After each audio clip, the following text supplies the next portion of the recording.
Halo Rebasaners, apa kabar kalian? Semoga selalu dalam keadaan sehat ya. Pada kesempatan kali ini, Adesis mau membahas film yang lagi viral banget nih, berjudul Evil Dead Rise 2023. Menceritakan tentang seorang bocil yang menemukan sebuah kitab misterius. Tanpa ia sadari, penemuannya itu melepaskan roh jahat iblis ke dunia, dan yang menjadi sasarannya keluarganya sendiri. Nah, bagaimanakah cerita lengkapnya? Yuk langsung aja kita ke alur ceritanya. Film diawali dengan memperlihatkan 3 remaja bernama Teresa, Caleb, dan Jessica sedang berlibur di kabin tepi danau. Sayangnya Jessica mendadak sakit sehingga ia hanya tiduran di kabin saja. Tentu keadaan Jessica ini bikin Teresa tidak bisa berlama-lama di luar. Dia pun kembali ke kabin untuk menemani Jessica. Gak lama Jessica terbangun, tapi dia mengigo berbicara kata-kata sesuai di dalam buku yang sedang dibaca Teresa. Entah apa yang terjadi, namun itu bikin Teresa takut. Dia meminta Jessica berhenti. Seketika itu Jessica jatuh dan mengalami kejang-kejang. Saat didekati, Teresa diserang. Teresa kembali ke danau dalam keadaan kulit kepalanya copot. Jessica pun datang menyusul yang langsung mengambil drone untuk melukai kepalanya sendiri. Caleb yang tidak tahu apa yang sedang terjadi berusaha menolong Jessica yang tenggelam, tapi hal itu justru membuat Caleb tewas. Kemudian scene beralih pada 1 hari sebelum kejadian tersebut. Di sebuah apartemen tinggallah seorang ibu bernama Ellie dan ketiga anaknya yaitu Bridget, Danny, dan si kecil Cassie. Hari itu mereka kedatangan adik Ellie yang bernama Beth. Beth segera masuk dan berbincang dengan ketiga ponakannya. Di sela perbincangan, Beth membawa hadiah sebuah cangkir untuk suami Ellie bernama Jack. Mendengar kata ayah, seketika ketiga ponakannya langsung terdiam. Ellie terpaksa meminta ketiga anaknya membeli pizza supaya dia bisa berbincang berdua dengan Beth. Ellie bercerita bahwa dirinya dan Jack sudah bercerai sejak 2,5 bulan lalu. Jack pergi meninggalkan mereka lantaran merasa berat membiayai hidup anak-anaknya sendiri. Mendengar itu, Beth meminta maaf karena dirinya yang terlalu sibuk tidak ada di sisi Ellie saat itu. Ellie mengerti, lagi pula itu sudah berlalu. Yang terpenting sekarang dia harus mencari tempat tinggal baru karena sebentar lagi pihak developer akan merenovasi apartemen. Selang beberapa jam kemudian, anak-anak sudah pulang. Mereka tiba-tiba dikejutkan dengan adanya gempa yang cukup besar. Gempa itu menyebabkan sebuah retakan di parkiran apartemen hingga terbentuklah sebuah lubang yang mengarah pada basement. Setelah gempa berhenti, Danny yang penasaran mengecek untuk mengetahui apa yang ada di dalam sana. Terlihat tempat itu menyimpan barang-barang religius. Danny menemukan 3 piringan hitam tahun 1923 dan sebuah kitab misterius. Di sisi lain, Ellie dan Beth mulai khawatir anak-anak tak kunjung kembali. Mereka sempat meminta tolong ke tetangga bernama Gab, tapi beruntungnya anak-anak akhirnya kembali. Ellie melanjutkan aktivitasnya berkemas barang-barang, sementara Danny menunjukkan hasil penemuannya pada Bridget. Danny mencoba membuka kitab, tetapi karena sangat keras jarinya pun terluka. Namun tanpa mereka sadari, darah Danny yang menetes diserap kitab itu dan perlahan-lahan terbuka sendiri. Terlihat isi di dalam kitab sangat mengerikan, sampai-sampai Bridget tak sanggup melihatnya. Bridget menyuruh Danny untuk mengembalikan buku itu ke tempat asalnya. Danny berjanji akan melakukannya esok hari. Danny yang masih diliputi penasaran menyetel piringan hitam. Terdengar suara pastor bernama Marcus Littleton mengundang para pendeta untuk melihat penemuan artefak unik yaitu Naturum Demento atau kitab orang mati. Sampulnya terbuat dari daging manusia yang diawetkan. Tulisan dan gambarnya bertinta darah. Penemuan kitab ini menuai pro dan kontra. Semua pendeta ingin kitab itu dihancurkan karena dianggapnya sesat. Lanjut di rekaman kedua ini, konon Damien Shanahan dan Pastor Hugo Cortez secara diam-diam menerjemahkan kitab itu, di mana di setiap halaman berisi ritual dan mantra kuno yang dapat melepaskan roh jahat ke dunia. Waktu itu, Pastor Marcus membacakan halaman pertama berisi ayat-ayat kebangkitan rohani. Mantra yang terucap seketika membuat kitab terbuka sendiri dan melepaskan iblis roh jahat. Danny berusaha menghentikan rekaman tapi tidak bisa. Iblis itu pun mulai menyerang Ellie yang berada di lift. Akibatnya lift jadi rusak sehingga Ellie terjebak di dalam. Di situ Ellie mendapat serangan secara fisik di mana seluruh tubuhnya terikat kabel listrik.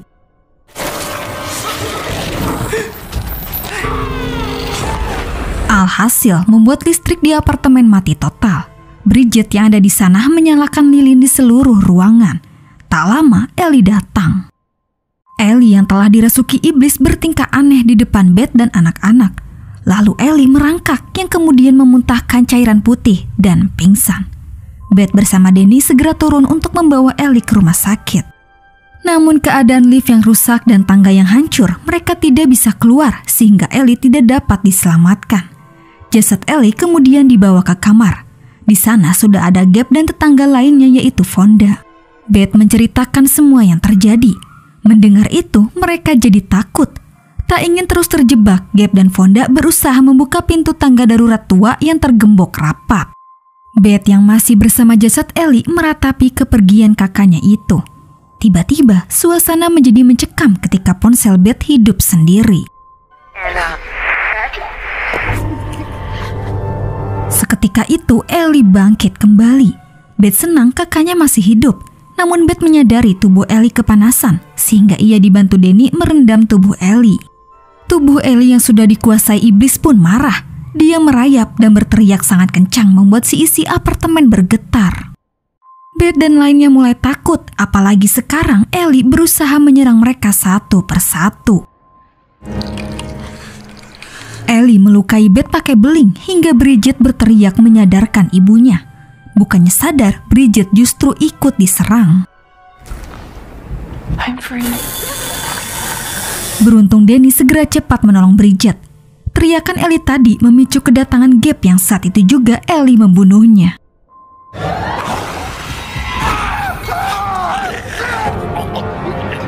Selagi Ellie di luar, dengan cepat Beth mengunci pintu. Ellie yang tidak bisa masuk pun mencari mangsa lain, yaitu para tetangga termasuk Fonda. Dengan apa yang terjadi kepada ibunya, Bridget sadar ibunya mirip seperti di kitab. Dia menyalahkan Danny atas semua ini.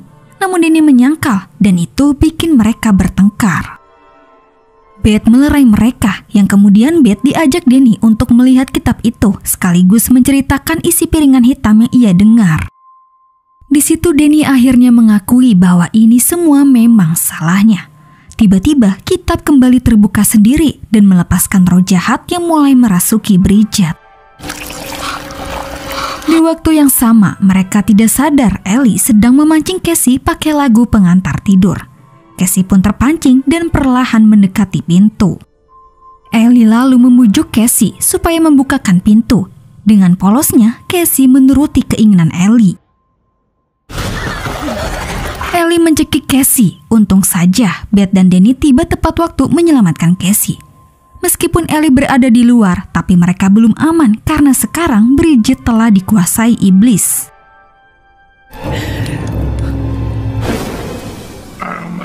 Bridget mulai memburu mereka satu persatu. Dan saat ingin menyerang Cassie, tanpa sengaja Cassie menusuk kepala Bridget menggunakan tongkat mainannya. Bridget akhirnya tewas seketika. Takut Bridget bangkit kembali seperti Ellie, untuk jaga-jaga Danny membungkus rapat jasadnya. Kemudian Beth mendengarkan piringan hitam terakhir, mana tahu ada cara yang bisa menghentikan semua ini. Namun sayangnya tidak ada cara yang bisa menghentikan kekuatan iblis tersebut. Lagi pula kitab Naturon Demento tidak bisa dihancurkan. Markus berkata bahwa iblis-iblis ini dengan sangat cepat merasuki siapapun yang ada di dekatnya. Jadi yang bisa dilakukan saat ini hanyalah lari dan lari. Di waktu yang sama, Danny dan Cassie yang menunggu di luar mendengar suara gaduh di atap.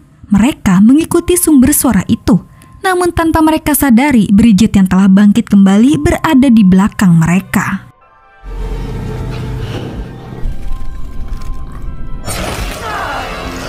Danny berusaha melawan Bridget meskipun dirinya terus mendapat luka. Dengan tenaga yang tersisa, Danny membakar Bridget. Danny yang tak bisa bertahan seketika tewas. Ellie berhasil masuk lewat ventilasi apartemen dan menyerang Beth. Untung saja, Cassie memberikan gunting sehingga Beth dapat melakukan perlawanan. I will swallow 2 souls. Beth lalu berlari membawa Cassie untuk kabur dari apartemen tersebut. Beth berusaha membuka pintu tangga darurat menggunakan senjata Vando. Akan tetapi, Ellie keburu muncul. Beth sempat menembaki tangan dan kaki Ellie. Namun tiba-tiba, iblis merasuki para jasad. Beth dan Cassie segera masuk ke lift untuk menyelamatkan diri. Tetapi iblis tidak membiarkan mereka pergi. Lift itu pun mulai dipenuhi darah. Di waktu yang bersamaan, semua para jasad menyatu di tubuh Ellie sama seperti di kitab. Setelah bersatu, mereka mengepung Beth. Airnya semakin tinggi melebihi kapasitas, membuat lift jatuh ke basement. Dengan cepat, Beth dan Cassie masuk ke dalam mobil. Namun apesnya mobil itu tak bisa dipakai. Melihat Ellie sudah mendekat, Cassie dan Beth bersembunyi. Waktu yang menipis, mereka harus cepat-cepat keluar sebelum garasi tertutup otomatis. Beth berhasil keluar, tapi tidak dengan Cassie. Ellie berhasil menangkapnya. Mau gak mau, Beth harus kembali masuk untuk menolong Cassie. Tepat pada waktunya, Cassie berhasil diselamatkan, tapi sayangnya Beth terjatuh. Di situ Ellie menarik Beth ke alat penggiling. Cassie buru-buru mematikan alat itu. Beth pun selamat, yang kemudian melakukan serangan balik. Beth menyuruh Cassie menyalakan alat penggiling, sementara dia menahan Ellie pakai gergaji mesin. Tubuh Ellie pun perlahan hancur dan tak tersisa satupun.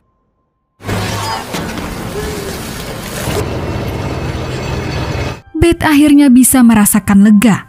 Meskipun demikian, Beth sedih kehilangan kakak dan keponakannya. Kemudian, Beth bersama Cassie berjalan keluar dari apartemen sambil membawa gergaji mesin. Keesokan harinya, terlihat seorang wanita tidak lain tidak bukan, itu adalah Jessica yang di awal film. Ternyata Jessica tinggal satu apartemen dengan Ellie. Jessica yang berada di parkiran terkejut melihat di sekitarnya penuh darah. Lalu tak lama, tiba-tiba sosok iblis terbang ke arahnya. Jadi seperti itulah awal mula Jessica dirasuki iblis. Dan film pun selesai. Nah, itulah alur cerita film dari Evil Dead Rise. Oke guys, cukup sampai di sini dulu ya. Terima kasih yang udah nonton. Mohon maaf jika ada salah-salah kata ya guys. Dan jangan lupa subscribe channel Adesis. Sampai jumpa di video selanjutnya. Bye.